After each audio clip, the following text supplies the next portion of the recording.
we are delighted to have Christopher Hawthorne and Thea Trindle and Celeste and Ben from the city of LA share with us their ADU standard plan program.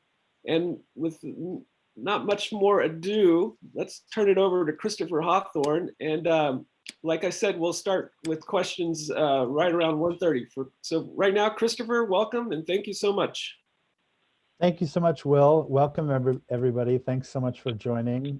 We've really been looking forward to this opportunity to talk through some of the details of the ADU Standard Plan program. It's been a terrific collaboration between the Mayor's Office and the LA Department of Building and Safety. And I just want to thank my colleague, Thea Trindle, Ben Fan, Celeste Wynn, who are with us.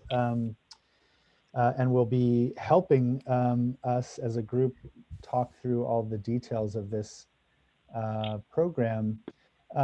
As many of you know, and we'll talk in some detail about this as we go, a number of cities, primarily in California, but all the way up north west to Seattle, have been developing standard plan programs for accessory dwelling units of one kind or another, and each one has taken a slightly different form. We really wanted to have one that was tailored specifically to Los Angeles.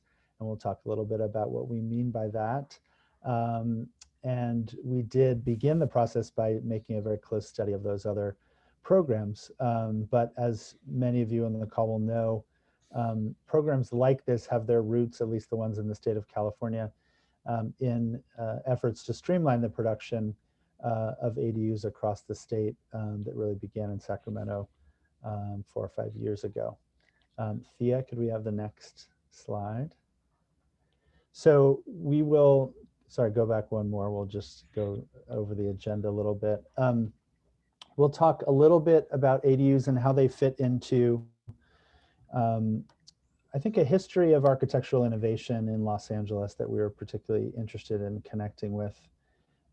Talk a little bit about the regulatory framework and some trends in ADU production across the city that have been very encouraging in terms of the consistent way in which ADUs have made up a good 20 or even close to 25% of our housing production in recent years since that streamlining at the state level. We'll go over the details of the ADU Standard Plan program and then leave plenty of time for a discussion and Q&A next.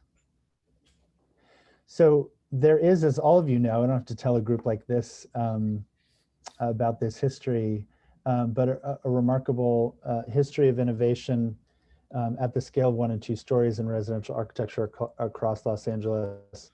And even some kind of iconic examples of residential architecture that we think of as being sort of part of the single family house canon actually were developed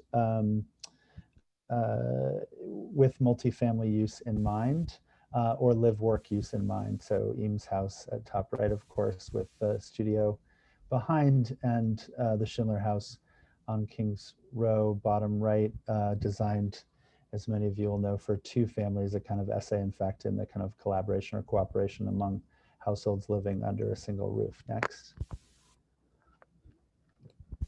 And if you extend this history into the post-war decades, you begin to see some really interesting examples at almost precisely the scale that we're talking about with ADUs in projects like the Hollywood Duplex and 2468. Next. And even within the case study program, which is kind of the absolute high point of this belief in the single family house ideal, we have 2 multifamily projects from relatively late in the case study program. Next. And also a history really before that modernist lineage of really multifamily projects low to the ground that go back to bungalow courts beginning really in the late 19th century and extending into some early modern experiments like Irving Gill's work in Ocean Park section of Santa Monica and elsewhere. Next. And recently with the city's small lot subdivision ordinance, some interest in facilitating the kind of work that Barbara Bester and others have done. This is the Blackbirds project in Echo Park. Next. So we were interested in extending that tradition and thinking about how it might play out within the framework of accessory dwelling units, and also begin to think within the context of history of redlining and the kind of exclusionary race lending practices that made it difficult to build in an equitable way across the city. And we know that that history of the single family house ideal was certainly not equally distributed across the city's landscape. Next.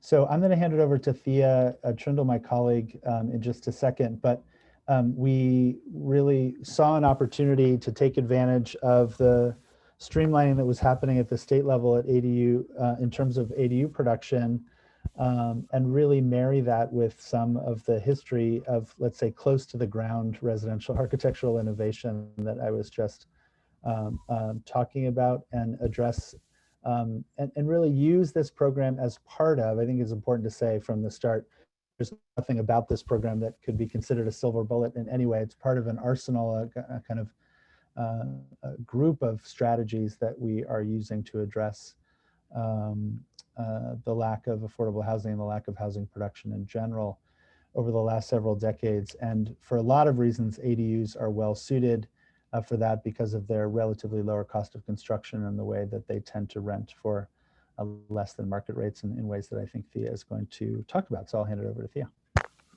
Great. Thank you, Christopher. Hi, everyone. My name's Thea Trindle. I'm a planning and development manager for Mayor Garcetti's Office of Economic Development. I'm really excited to be here today to talk with you a little bit more about our new ADU standard plan program. As Christopher mentioned, I'd like to just set the table a bit more and talk about why the standard plan program was something that we wanted to develop and prioritize in the last year or so. So to do that, I'm just going to go over a little bit of context related to the housing issues that we face here in LA, talk a little bit about the regulatory framework associated with ADU construction in the city, and then finally go over some development trends that we've seen in just the last few years related to our ADU pipeline. And then I'll finally just give a kind of high-level summary of the standard plan program. So as mentioned, I'd like to just first touch on the city's need when it comes to housing. I'm sure that you are all very familiar with this challenge already, but wanted to quickly highlight it. So the graphic on the left, this is one from a 2013 PhD thesis that I think really well outlines kind of the issue of constrained housing supply that we have here in the city. So as you can see, based on this graphic, the city really does have a stunted housing capacity. And you can kind of see that based on the red line, which indicates kind of our population growth, and then the black line, which indicates our housing capacity or kind of yet to be realized housing. And as you can see, the gap between these two numbers has really narrowed in the last few decades. And again, this is just to really illustrate that housing production in recent decades has just not kept pace with our population growth. And while this isn't the only reason, it's certainly a really critical factor in the high cost of housing that we're seeing in the city of Los Angeles. The second graphic on the right just shows you what our development standards look like across the city. So the city of LA contains 467 square miles, and 57% of that land is allocated for residential uses. Now, 70% of that land is actually zoned for single family. Now, we all know that those single family parcels can also accommodate, per our zoning and per the state regulatory changes, a junior ADU and an ADU. But this just gives you some insight into the capacity that we're really working with now. And that amounts to the land that is zoned for single family, that amounts to about 480,000 parcels in the city. I, of course, here should mention there are a number of long-term planning initiatives that are underway right now and spearheaded by our city planning department. These include, of course, our community plan updates. And these are really the mechanisms that we use to reimagine how this land could be utilized in the future to meet the needs of our city. But in the meantime, ADUs, I think we see, as Christopher mentioned, they're really one of the policy tools in our toolbox that could address, help to address our supply of housing now. They're a tool that we can really leverage in the near term to help meet our housing needs in the city. So next, just wanted to quickly jump into some of the regulatory framework that impacts ADU construction in the city. So as I'm sure a lot of you already know, in 2017 is when we really saw the major changes at the state level become effective. So AB 2299 and SB 1069 went into effect and really limited a local jurisdiction's ability to enforce zoning provisions that impact ADU construction. Another notable change that went into effect as a result of these bills was related to parking. So this state legislation stipulated that a parking space does not need to be, cannot be required for an ADU built within a half-mile public transportation or in a historic district near car share, or for an ADU that's built within a primary residence. So those were the initial changes in 2017. Last year, another round of bills went into effect. And this, again, continued to expand kind of the potential pipeline of ADUs by enabling ADU construction on properties where where multifamily residences might exist. So the laws in 2013 enabled ADU construction on properties where a single family home existed. The changes in 2020 allowed for ADU construction on properties where there might already be a duplex or a triplex. So again, just furthering where ADUs can be squeezed in across the city. And then I like to also just mention coastal limitations. This isn't explicitly related to ADUs, but definitely impacts kind of, where we might see more ADU construction. So though, the state has really removed a lot of zoning barriers for ADU construction, regulations associated with the coastal zone still stand. So unless you're building a junior ADU, you still need a coastal development permit in the coastal area, and you still may need to provide parking. Locally, we do have our local ADU ordinance, which went into effect in December 2019. And this largely memorialized a lot of the changes brought forth by the state, in addition to specific provisions that were implemented or adopted for ADU construction in our hillside and very high fire hazard severity zones.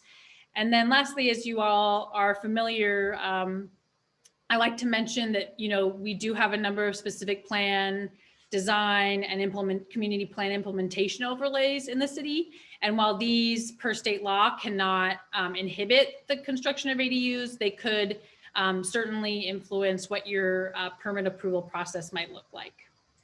So next, I just wanted to show a couple of maps that I think really illustrate not only what our current development trends look like, but also kind of the vastness of area where we could see ADUs continue to be constructed and grow in the city. So the graphic on the left depicts where our hillside and very high fire hazard zones are.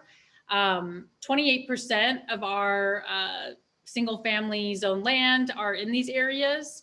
And again, while it's not prohibited to build ADUs in these areas, you still have to comply with additional design standards that are noted in our ADU ordinance.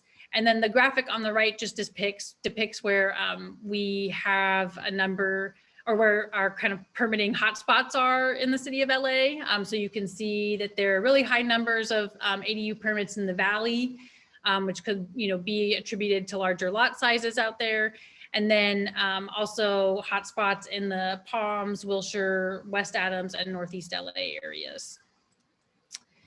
So then just to dive into some key stats and trends that we like to point to, as I'm sure you could gather, I think the big top line observation is that ADU permits have just grown exponentially since state law changed here in LA. Between 2017 and summer 2019, a cumulative total of 9,000 ADU permits were issued. And that's an 1,800% increase compared to the number of permits issued between 2014 and 2016 before state law changed. Furthermore, another stat we really like to point to is that ADUs continue to account for 20% of our dwelling units permitted.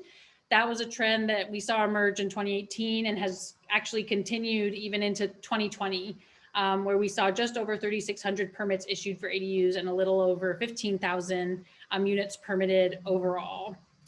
And this isn't on the slide, but I also just wanted to point out that there have been a couple of studies and white papers issued recently, one by the Southern California Association of Governments and one by the Turner Center for Housing Innovation from UC Berkeley, that show that ADUs are emerging as a potential source of below market rate housing stock.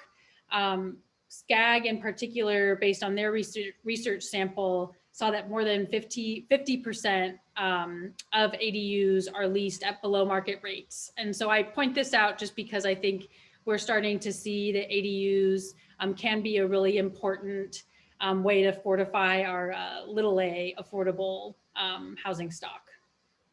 So with that, just want to dive right into the main topic of today, the standard plan program. As Christopher mentioned, I think that we really wanted to focus on a permit streamlining program like this because we wanted to not only kind of leverage the success of ADUs in the city, but we also wanted to develop a program that really supported a subset of customers of the Department of Building and Safety who may not be as familiar with our permitting process. And in order to do this, we looked at a number of programs across the state, also looked at kind of the program model in Seattle, up in Washington, and kind of landed on a model that we thought was really suitable for our city, and took a broader approach so that we could enable access to the program to multiple architecture firms and designers, as well as provide homeowners with a really diverse range of designs that they could have access to. So really in sum, the standard plan program provides customers in LA easy access to a range of pre-approved ADUs through a user-friendly process. All submitted ADU standard plans are reviewed and pre-approved by Building and Safety for compliance with the Building, Residential, and Green Code prior to the standard plan being utilized for a building permit. Again, just some high-level points before I hand it over to Building and Safety. The standard plan program creates an over-the-counter plan check process for new detached ADUs. So it's really specific to streamlining the building and safety permitting process. And it's also in particular for new construction projects for ADUs that are detached from the main house. They are designed by architects, engineers, and designers to accommodate various site conditions. As mentioned before, being pre-approved, they are reviewed for compliance with building code, residential code, and green code. When used to eventually obtain a building permit for a site-specific project, the intention is that staff only need to review for site-specific factors for compliance in order to issue the building permit. And then lastly, I really want to emphasize the fact the City of LA does not own these designs. It's still very much incumbent on the customer to work specifically with the architect or designer of a particular standard plan program. And I think this is a point that really differentiates our program from maybe other programs in California that offer a more off-the-shelf city or jurisdiction-owned ADU design that customers can utilize with any contractor of their choice. It's not to say that, we're ruling out the potential to do an off-the-shelf program like that in the future. But for now, for the needs that we were and the issues we were looking to address, we wanted to go with a model that provided broader access to firms and, again, a larger range of designs to homeowners. And then I also just want to mention this again is a program that streamlines the building and safety plan check process. It is not meant to exempt design or a permit application from other agency reviews. So as mentioned, a review associated with the planning overlay could still come up. You may still, if you're a homeowner on a property near a power line, you may still need to go to DWP for that encroachment review. So it doesn't exempt you from those other agency reviews, but it certainly slims down the timeline associated with your upfront building and safety plan check. And then just to quickly go over some program benefits that we have that we intend for the program to offer. Of course, these might evolve as we continue to evaluate the program's success, but at this time, we really see the benefits of the program for customers being streamlined approvals, reduced costs associated with that over-the-counter plan check, consumer protection advantages associated with having access to firms who are familiar with the building and safety process. It demystifies the permit process, and then it has the potential to limit unintended delays and costs during construction. And then for firms, Christopher, I don't know if you want to go over those quickly before handing off to DBS. Sure. And thank you so much, Thea. Yeah, we wanted to, as Thea was saying, we wanted to streamline and kind of demystify the process for homeowners and continue to support the growing, expanding production of ADUs that we've been seeing in Los Angeles, where we've really been outpacing even the statewide growth.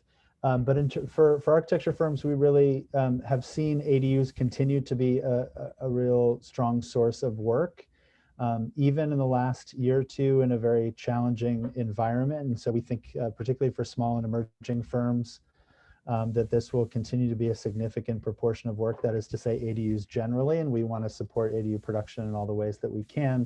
We think the streamlined process will allow you to reduce costs and the time that you are spending, perhaps going back and forth with the city. And we see those as key aspects of the program. And I'm already starting to see some questions roll in about this. And we will get into these details shortly, but I just want to also reiterate that the program, now that it's launched, is open to any and all firms that are interested in submitting designs and can meet the basic requirements, which we'll talk about. And we see all kinds of ways in which we continue to learn about the best approaches design-wise to the program and what may appeal to homeowners who are interested in going the standard plan route. And we're both willing and quite interested in talking about that set of questions today, but also I was just saying to Will and others at AIA that we look forward to having a more in-depth set of conversations about the kinds of design approaches that might be most feasible. As Thea mentioned, that number of nearly 500,000 single-family parcels in the city, even if you acknowledge that there are a number that are restricted, I think she said something like 28%, and we're still talking about nearly 350,000 parcels across the city that don't have those kinds of restrictions. So we see the potential both for standard plan program and for ADU construction more broadly to continue to grow. And we want to be supportive of that in a range of ways. And we also, maybe we can talk a little bit later in the conversation also about the specific differences in approach you might take as architects to a standard plan design versus a custom design, and which kinds of sites might be more amenable to one or the other. Thanks. Great. And so with that, I will hand it off to Celeste and Ben, who will kind of dive a little bit more into the program details. Good afternoon, everyone. I'm going to go over the document submittal requirements if you'd like to have your design approved as an ADU standard plan. First item is the architectural plans, which includes your floor plan, building elevations and cross sections, and a roof plan. So this includes showing the proposed work and room layout, your door and window sizes and their locations, your exterior elevations, any projections, and of course, any cross sections in both directions. Next is going to be the structural plans, which includes foundation plan, framing plan, and your connection details.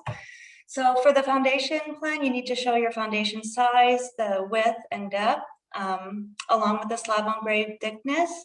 If your design is for a raised floor construction, you need to show the size and direction of your floor joist. In addition, you also need to show roof rafters and ceiling joist size and direction. Now, you also need to include your structural calculations. Now, these are not going to be required if your design complies with our one-story residential wood frame prescriptive provisions. And also, if your design is using factory built or prefabricated housing, in lieu of the structural plans and calculations, you can just go ahead and include the California Department of Housing and Community Development, or the HCD, pre-approved stamp plans. Next slide, Thea. Also required for the submittal is a plan showing Green Code compliance. This includes all of the material specifications, notes, and details, as well as our department issued green forms 1, 2, 4, 11, 14, 16, and 18R. Those also need to be incorporated onto your plans. For Title 24 energy calculations, the compliance documents need to be produced on up-to-date software, and you need to include the CF1R and MF1R compliance forms. And your Title 24 needs to be designed using Climate Zone 9 and submitted for the worst case scenario.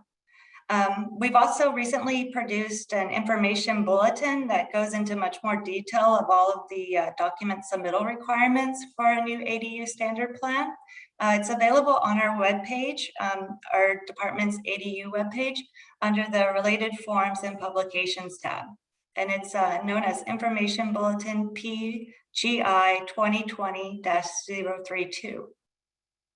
And I'm going to hand it off to Ben, who will go over the requirements for permitting using one of our ADU standard plans. All right, good afternoon, everybody. Ben Fan with Building and Safety with Permit and Engineering Bureau. Get you on the next slide. So, you know, the standard plans they're nothing new to DBS. We've used various plans for years now, notably, of course, swimming pools, patio covers. So we thought, you know, this is a good opportunity to, you know, assign it to the ADU program as well. So with that in mind, when a homeowner or the owner's rep applies for an ADU permit with the standard plan, obviously the permit application they can download from a website, and also a full site plan showing setbacks, all the site-specific information for the standard plan, and as well as the actual stamp set of the standard plan, stamped by DBS, and also from you know, your firm. That's to ensure that we know this is the set that we've checked, and that they've gone through you to you know, work out the details of acquiring the plans. That's for your protection as well. So this step is similar to how we approve other standard plans projects. So, you know, we're trying to streamline the process. So as mentioned earlier, as soon as we get the plan, it's going to be an over-the-counter permit. We're only checking for site-specific zoning, mainly setbacks, and that's pretty much it. Next slide, Steve. So just something to keep in mind, out in the field, the field inspector may require a survey map if the questionable property lines, you know, are there. But typically, if they're 4 or 5 feet setback, it won't be an issue. Also, we're doing our part to get this thing as over the counter and getting it checked, hopefully the same day. Now, other department approval is still going to be required. Mainly, you know, from what I've been hearing, DWP and sanitation. You might want to get those 2 departments, get a head start, so that you don't run into any problems with DBS and the permit issuance. But these are the typical clearances that we require during an ADU process.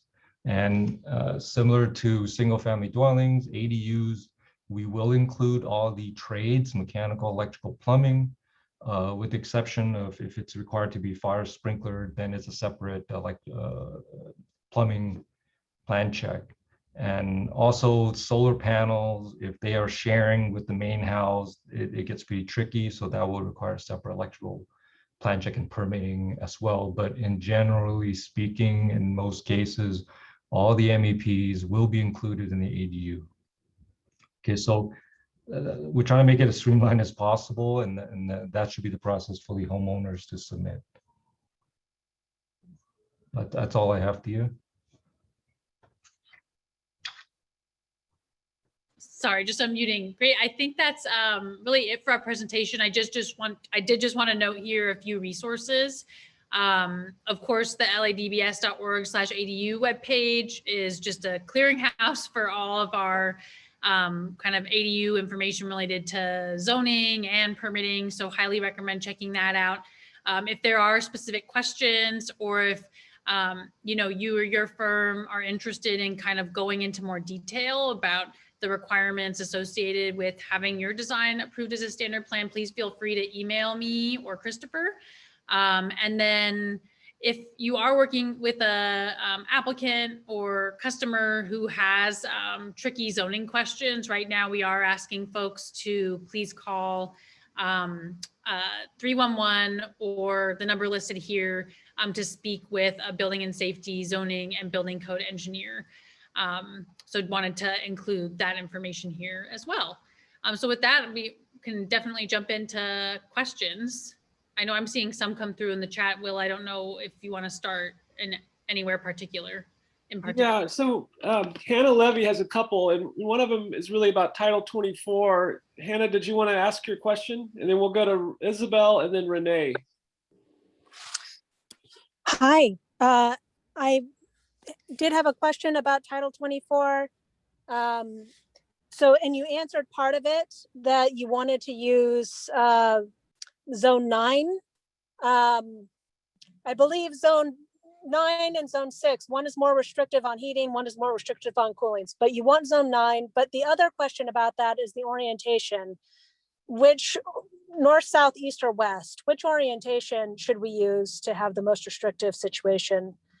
And then my other question was that as far as dealing with other departments, you probably have no control over it, but I did have a very simple submission for LID to sanitation earlier this year for an ADU. And there were really no comments on it, but the whole process took 3 months. So just a heads up that may be something that slows this down. So.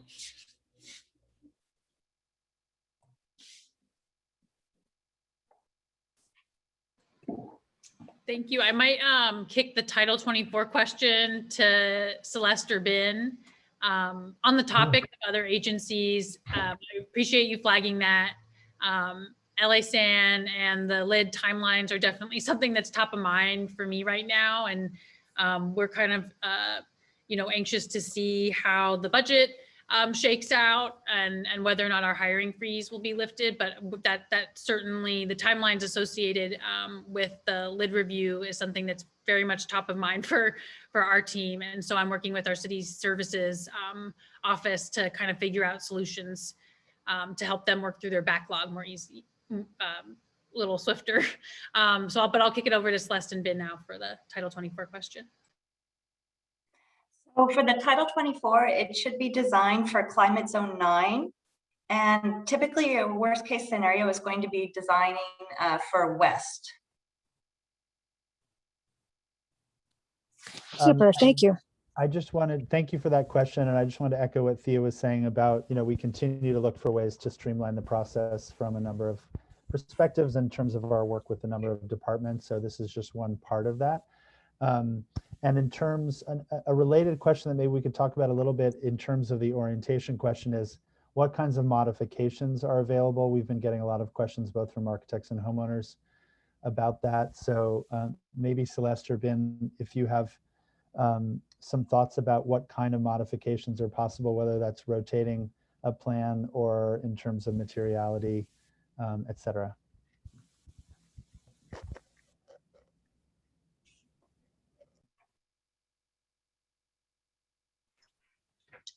Yeah, I mean, during plan check, if you can prove that it's more advantageous to where your site is located, I think we can definitely work with the plan checker on that.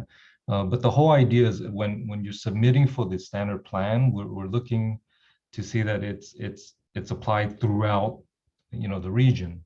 So any changes, it's probably going to be coming during the plan check phase rather than the standard plan submittal itself.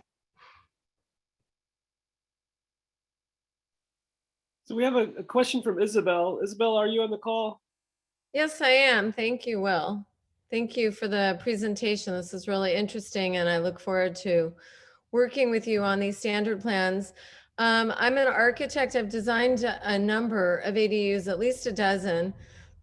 And I'm also appointed by the mayor and my council district, my council member, Mike Bonin, and CD11 to serve on the Community Forest Advisory Committee. As a member of the Community Forest Advisory Committee, we see all tree removals that come before us on public property. And what we're noticing is a huge trend of ADU developers to, whether they're homeowners or developers, to not take into account any existing trees that they have on their site when siting a new ADU. And what's really alarming is that they're now trying to provide the parking that they're not required to have on their front lawns. So they come before CFAC because they're widening their driveways to accommodate the 2 spaces that would normally be there in tandem in the driveway, but then an additional 2 spaces that would be adjacent to them. And they're usually then removing a large mature tree in the front yard and the backyard, and removing a tree in the parkway. So we're seeing 3 tree removals per for these types of things. And I think part of the problem isn't so much that people are mean and nasty, but that people aren't aware of the value of trees, and that 80% of our trees are located on private property. And so I'm wondering what LADBS, what planning can do, and what kinds of notes you can have on these standard plans to make people aware of the value of their trees and that they should try to work around their trees. Thank you. As for DBS, I mean, a note saying that you cannot remove protected trees because that's the only I don't know, enforcement for DBS, for example, oak trees, or if the site is located in a hillside grading area, we require a grading pre-inspection, and our grading inspectors will usually go out and they will note whether there are oak trees or protected trees within the vicinity of the proposed building. So that is the only way DBS will know. Other than widening the driveway, where we will send them to, that street services for part of the BOE. Yeah, so as far as DBS, we really have no mechanism of enforcing trees, maybe planning or somebody else.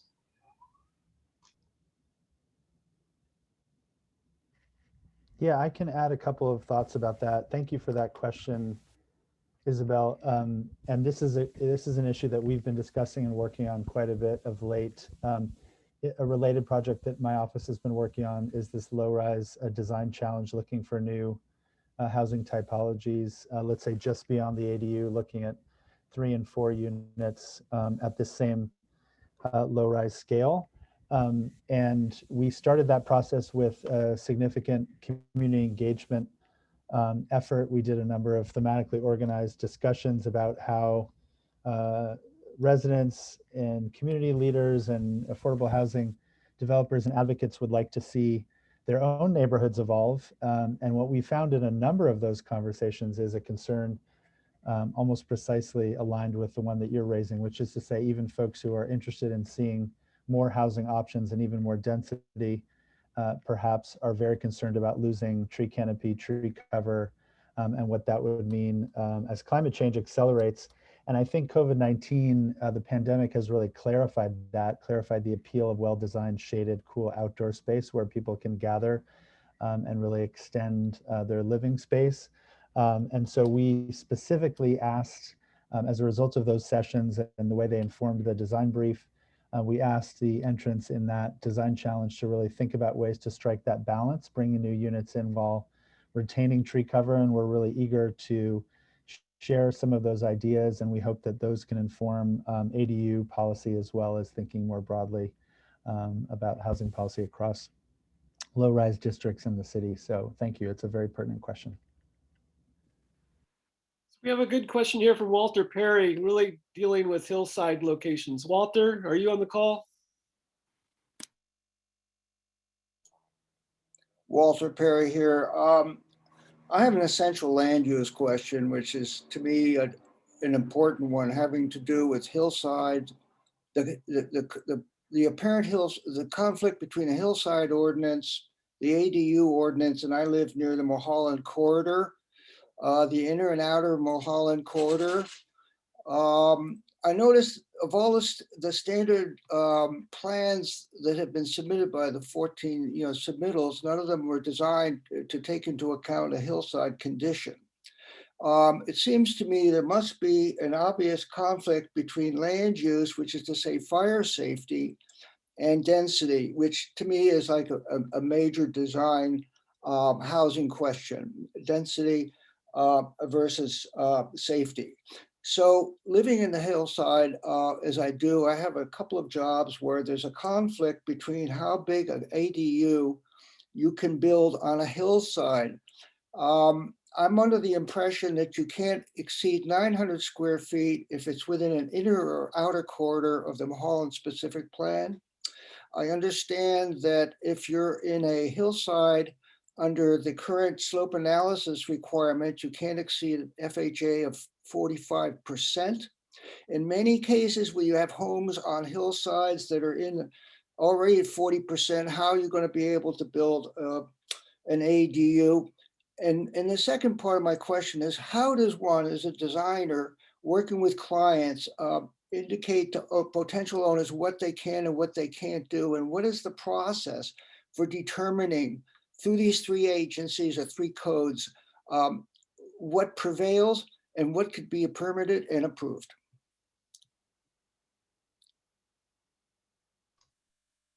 So, these standard plans are designed mainly for flat land with your typical foundation, continuous footings, 24-inch to number 4, top and bottom. So it's not really geared towards sloping lots because that requires soils report and different type of design and foundation requirements. So the standard plan program, like I said, mainly flat lots. Your question as to different various codes, yeah, I mean, there are various codes and it doesn't exempt you from Mulholland. For example, you mentioned that 900 square feet is where you don't have to go to the hearing. But let's say if you're over area, and we're getting really into the technical aspects of the code and site specific, it's the state allows for an 800 ADU, whether you're in the hillsides or whether you're over RFA or what have you, as long as you comply with certain things. So you are guaranteed 800 minimum ADU without having to go through the extra expense. That's what the state says. Now, outside of those parameters, then yes, you will now have to comply with other requirements of the zoning provisions for the ADUs or other specific plan requirements. And it does get convoluted. So depending on which route you go, different codes will kick in. So just to respond to that, how would one proceed in terms of a submittal to get a review, perhaps a discretionary review, which they used to have at the city when it was open, the building department, in order to determine how much of a project an owner could build? How does one get a preliminary review or evaluation on a particular project in terms of what they can and what they cannot do? So we still have a preliminary plan check review. That's done through our case management division. That's still available you can still apply for that online at DBS's website. In cases where you're explaining, I think that's a good idea to schedule something and get about an hour and a half, 2 hours of code questions clarified prior to just diving in and finding out during the plan check phase. How does one do that in specific terms, Chris? How does one proceed in terms of getting that preliminary plan check review?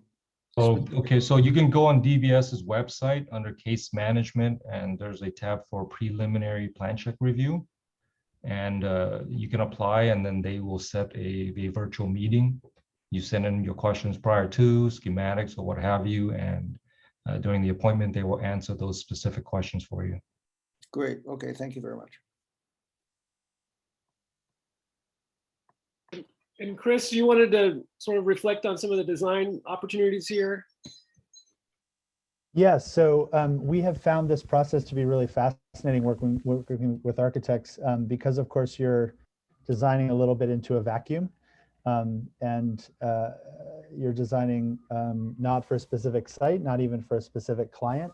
And although we're typically assuming that these will largely be the flatter lots that are more amenable to the program, it's still a fascinating set of questions. And I think some of you who are interested in joining, and again, to reiterate, we really welcome new designs in the program, may have something of an advantage having been able to watch and talk with us about the designs as they have moved through the program so far, and get a sense of the kind of approach that might be most successful for a standard plan program. We really wanted, as Thea mentioned, to have a variety of designs. So we want to continue to add to that variety. But each design itself, of course, is a kind of serial design. It's a kind of seriality, a repeatable design that many, many homeowners can take advantage of over time.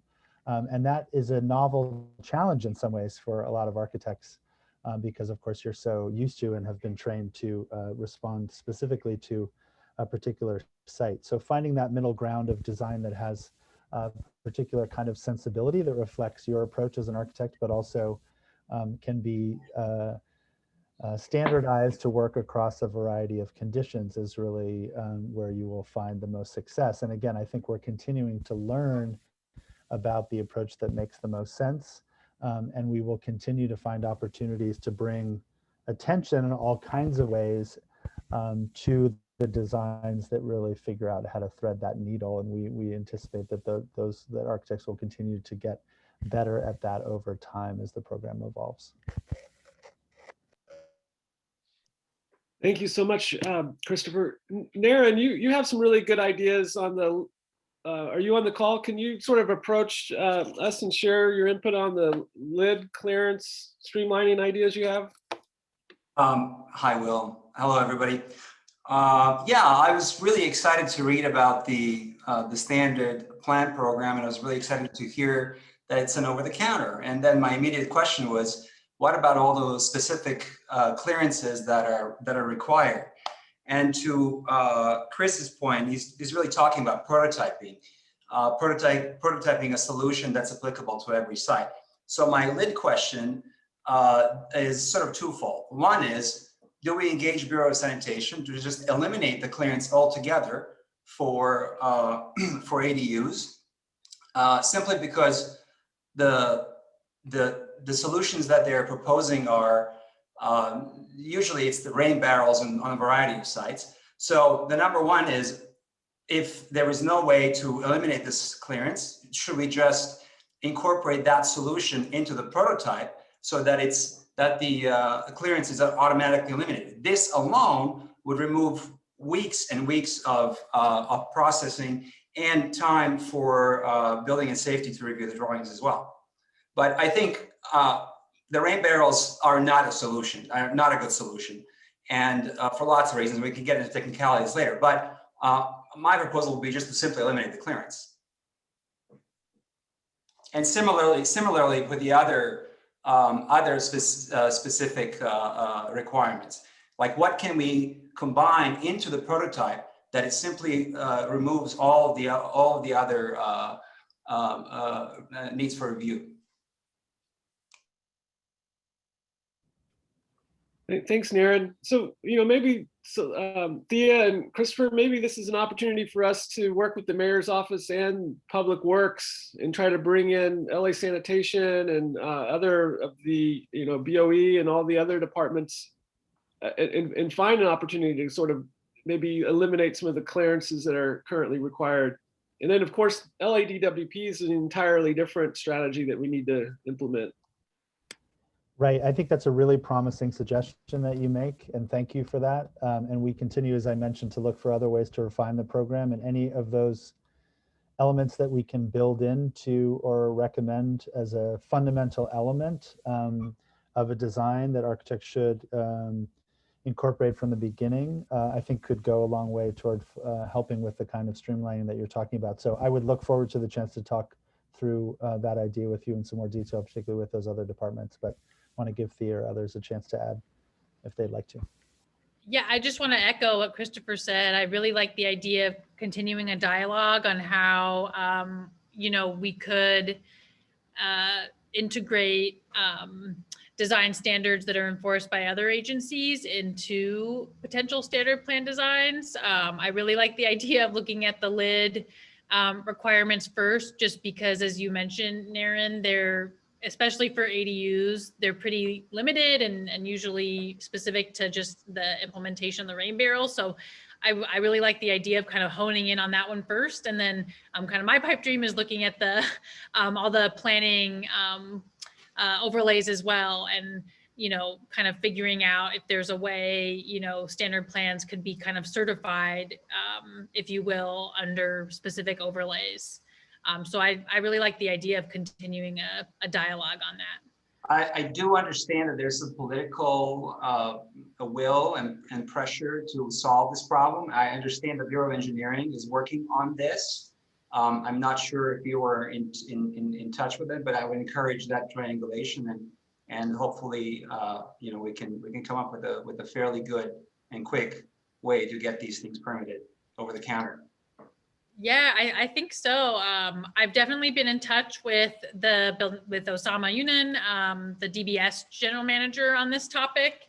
And I think that this is a good reminder that I should engage with him and my colleagues who liaise with Public Works to see what we can move forward. So that is I think that's a definite kind of actionable item following today. Thank you. Yeah, excellent. So if anyone else on the call has any questions or comments in general, we're open for you. We would love to hear your ideas. I'd like to put Sarah Lawrenson on the spot. She's the chair of the AIALA Government Outreach Committee. Sarah, are you on the call? I am, but I was snacking. That was very bad. Sarah, like from what you're listening to, how can, what are some of your ideas for how to be most helpful here? In terms of getting these making it easier for everybody to permit these ADUs, or what are you referring to? Yeah, because you were there for our meeting with Osama on Monday.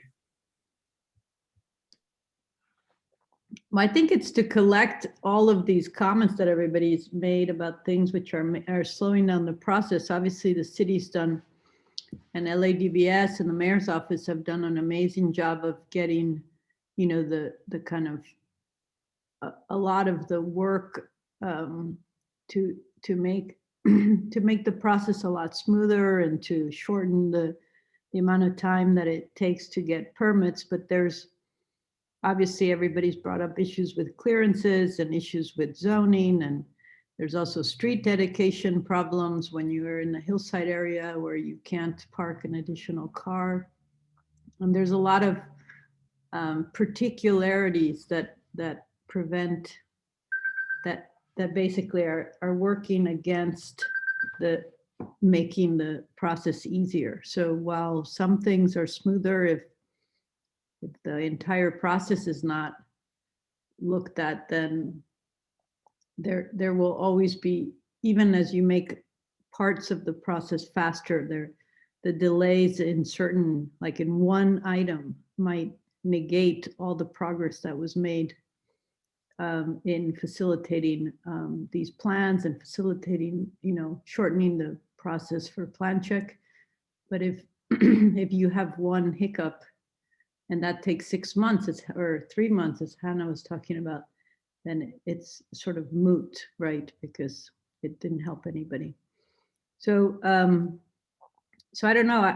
In the AIA Go committee that Will is referring to, the Government Outreach Committee, we are looking at kind of mapping out the processes and to see where the hiccups are for, like I described, like a Gantt chart. And I don't know if the Christopher of the city already has that, but we thought it would be useful to take a lot of different types of projects and map them out graphically and then point at where the problems are to see if either some clearances could be eliminated. It was described about the lid or the rain barrels, or if some things could be reviewed simultaneously, or if they're, I don't know. So I think, I don't know if the city it'd be great to have the mayor's office's input on those graphs or those charts that kind of would allow us to maybe point out where some of the problems are, to collect that information. I think we would love to collaborate with you on that. So let's be in touch about it. I think that would be super helpful to talk about that work that you're doing. Yeah, thank you, Sarah. We have some great questions and comments here from Ian. Ian, are you on the call? Yes. Oh, now I have to say what I was commenting on. My big challenge, there was mention about the Coastal Commission, and I just uploaded a document from the director of the Coastal Commission advocating that parking waivers be granted. But of course, I guess it's up to the individual jurisdictions. When you dig down deeper and you talk to people at the Coastal Commission who are responsible for housing and transportation and parking, they all agree that a waiver should be granted as provided for in the California law, the LA version of it, and the Coastal Director's memorandum on the topic. So then when you get into the Venice specific plan and want to actually get an approval for waiving the parking, they'll say, oh, no, that's not allowed. And you say, well, who says? And I have never found out the person who says that they say that that is an absolute requirement. And I've gone all the way up to fairly senior people in the planning department.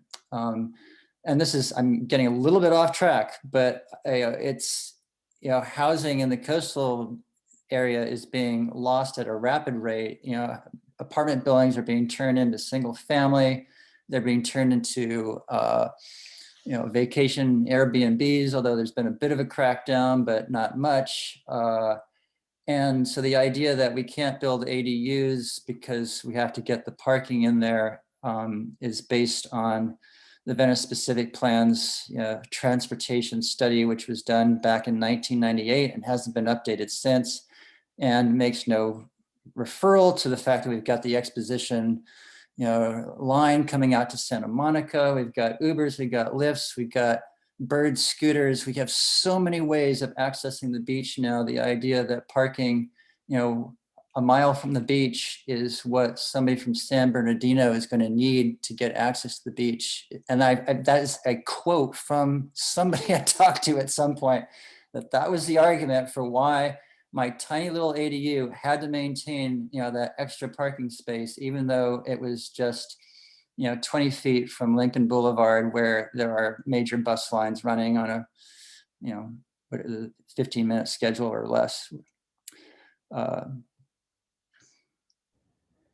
Well, thank you for that question. I would say we would add this to our list of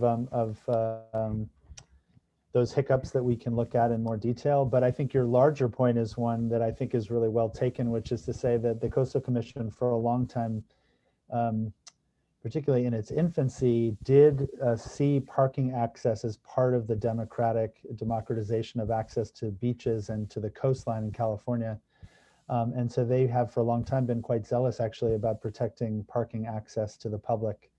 And that has all kinds of ramifications. But I also think that, as you suggest, there are a lot of conversations happening now about how, about the need to update that approach and think more closely perhaps about this alignment between how parking is seen through the lens of either access to the coastline or environmental protection more broadly. So it's a very timely question, and one that I can tell you is reverberating through a lot of conversations about housing policy at the moment. Thank you. Jose, I know you were a little late to joining us. Do you want to ask your question directly? I think a lot of people would love to hear. Yeah, sure. So I just wanted to ask, what is the process to include new projects in the program, and how long does it take?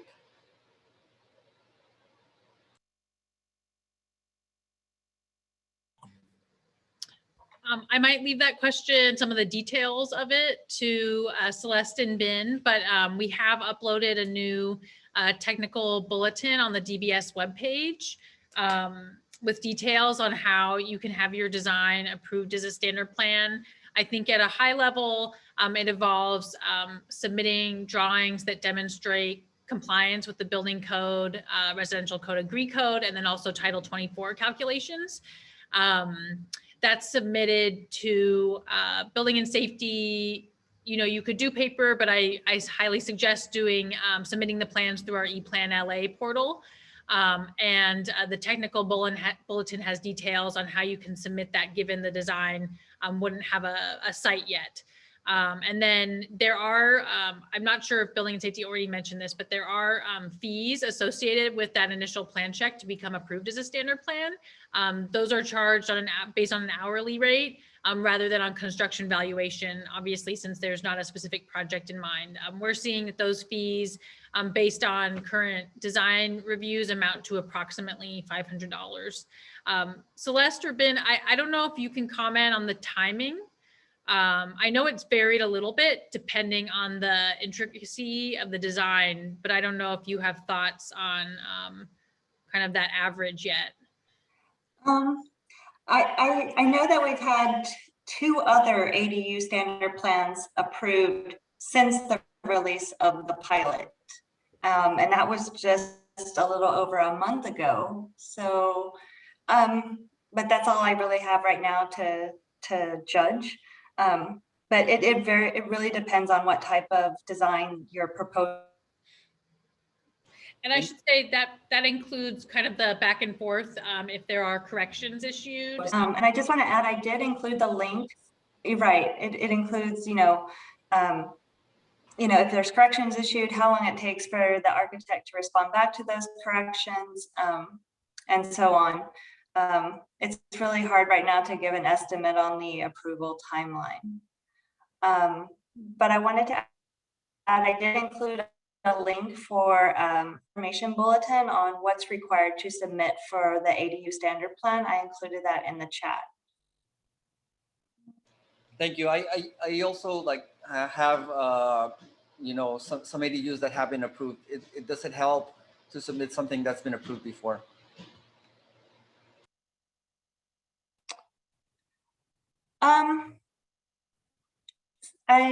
I can't really say that it would help if something's been approved before, because the person reviewing it may not be the same plan checker, and we're still going to be looking for, the same items, of course, but it really, again, it just depends on your design and what you submit. Thank you. Yeah, Jose, that's a really good point, because we have quite a few ADUs that have been approved in the last several years, and so I'm wondering how some of those legacy projects might sort of be revisited. Well, we're at 2:05 right now.